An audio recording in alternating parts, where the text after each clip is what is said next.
तरुण पोरं दंगली बिंगली पासून लांब राहा. 12 महिने बोंबलतोय मी कीर्तनात. टपऱ्या बिपऱ्या पेटवल्यापासून बाजूला राहा. हे भावळाटपणा करू नका. ही लोक सीझनपुरता तुमचा कार्यक्रम करतील. मोबाईलमध्ये कॅमेरे आहेत लोकांच्या.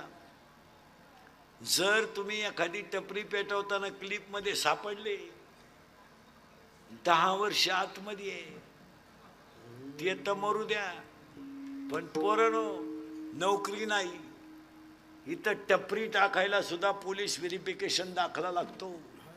हे आता तुम्ही शेतकरी आहे, उद्या एखादा BSc ॲग्री झाला, त्याला दुकान टाकायचं आहे खताचं. उद्या एखाद्याने बी फॉर्म केला, मेडिकल टाकायचं आहे.